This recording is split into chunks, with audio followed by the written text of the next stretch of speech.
जहाँ अच्छे लोग हैं वहाँ बुरे लोग भी बिल्कुल। हैं, अच्छे एजेंट भी हैं, स्किल्ड एजेंट्स भी हैं और कुछ अनाड़ी एजेंट्स भी होते हैं। तो उसमें ये है कि जो स्टूडेंट अपना प्रोसेस करवा रहा है उसको थोड़ा सा टेक्निकली देखना होता है इस सबको। अगर उसके पास इस तरह की कोई अपॉर्चुनिटी अवेलेबल है और वो उसको अवेल कर रहा है तो उसको चाहिए कि सबसे पहले तो वो वहाँ ट्रेवल करे। जी। ट्रेवल करने के बाद देखिए अपनी जॉब क्रेडिबिलिटी को चेक करे कि जॉब उसके लायक है भी या नहीं, उसकी नेचर ऑफ जॉब कैसी है। बिल्कुल। अगर तो उसको लगता है it's good, then he should pay to the agent, क्योंकि टेक्निकली रूल भी यही है। बिल्कुल। बट अगर वो बेवकूफ़ी में बच्चा पहले पे कर देता है और वो स्कैम हो जाता है तो ऑब्वियसली उसका कोई वे बैक नहीं है। बिल्कुल, और स्कैम्स बहुत ज़्यादा हो रहे हैं ऐसा बिकॉज़ ही है। इंसान इंसान में जितना लालच पैदा होता है और उस चीज़ की डिमांड बढ़ती है तो फिर उसके बारे में स्कैम्स तो ऑब्वियसली स्टार्ट हो जाते हैं। बिल्कुल। हम लोग ज़रा आते हैं बच्चों की तरफ और स्टूडेंट वीज़े के बारे में आपसे पूछना चाहेंगे बिकॉज़ हर स्टूडेंट का ये ख्वाब होता है कि वो बेहतर से बेहतर यूनिवर्सिटीज़ में एडमिशन ले और दूसरी कंट्रीज़ में जाकर पीआर भी हासिल करे और अपनी एजुकेशन को भी बेहतर करे। तो मैंने जो नोट किया है खुद अपने तौर पर, वो सबसे ज़्यादा जो इश्यू आता है एक स्टूडेंट को, वो आता है बैंक स्टेटमेंट को मैनेज करने में। वो लोग बेचारे आउटसोर्स भी नहीं कर सकते बिकॉज़ वो चार्ज बहुत करते हैं। तो आप क्या उनको रिकमेंड करेंगी अगर मैंने 2 से 3 मंथ बाद बाहर जाना है, तो मुझे क्या करना चाहिए? बैंक स्टेटमेंट कितने की बननी चाहिए? ये इस तरह है कि बैंक स्टेटमेंट एक टेक्निकल चीज़ है।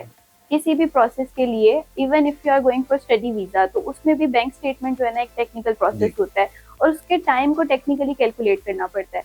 अगर आप बैंक स्टेटमेंट की बात करें उसकी मेंटेनेंस की, सो हर डेस्टिनेशन के लिए बैंक स्टेटमेंट का टाइम फ्रेम डिफरेंट है एंड अमाउंट भी डिफरेंट है। बट येस, अगर आप वैसे जेनेरिकली बात करें, like if you are going to UK, तो यूके के स्टूडेंट को 28 डेज की बैंक स्टेटमेंट मैच्योर करनी है फॉर कैश। ठीक हो गया। एंड देन उसी स्टूडेंट को अपनी बैंक स्टेटमेंट मैच्योर करनी है for same 28 days for visa, visa okay. क्योंकि UK V I will check your fund. बिल्कुल। तो उसमें ये है कि आपको अपने बैंक अकाउंट में वो अमाउंट मेंटेन रखनी है। ये और कितनी अमाउंट होती है रफली अगर हम बात करें, यूके के बारे में बात करें तो वहाँ पर कितनी अमाउंट आपके बैंक में होनी चाहिए टू गेट द वीज़ा?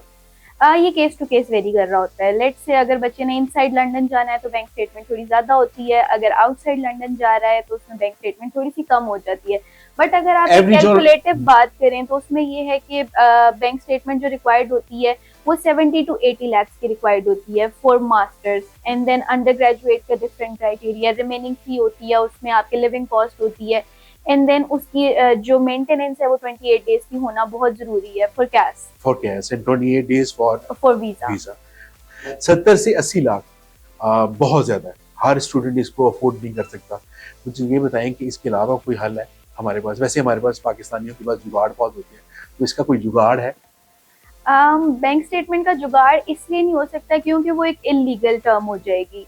जैसे आपने अभी मेंशन किया कि अगर किसी से मैनेज भी करते हैं तो पीपल चार्ज फॉर इट। बिल्कुल। तो we usually do not recommend students for this. Like आपकी फैमिली में फंड्स हैं, आपके फादर के पास फंड्स हैं, आपके पास कोई प्रॉपर्टी, आप उसे सेल करके फंड स्टोर कर लेते हैं। लाइक फंड्स तो आपके पास स्टोर्ड है ना, you are not going to pay all of that amount, you बिल्कुल। Just need to maintain that amount in your bank account. And then उसके बाद जब आपका कैश आ जाता है एंड वीजा आ जाता है, you can utilize that amount. But if you are going to the other way, like आप इन्वेस्टर्स हाँ, के पास जाते बिल्कुल। हैं या कुछ ऐसा करते हैं, ऑब्वियसली एक तो आप अमाउंट रख रहे होते हैं लेकिन उसके साथ साथ फिर इन्वेस्टर उसके ऊपर अपनी मर्जी की परसेंटेज चार्ज कर रहा होता है। एंड जो जितने भी बड़े एजेंट्स हैं मार्केट में, उनके कंपनी एसओपीज के अंदर ये चीज इलीगल काउंट होती है। एंड बिल्कुल। We also do not promote such things. जी, बिल्कुल।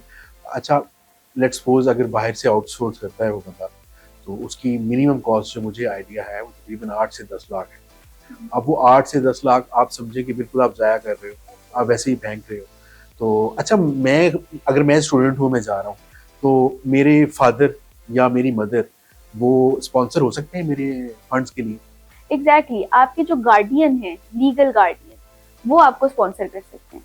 उसमें आपके फादर, आपकी मदर?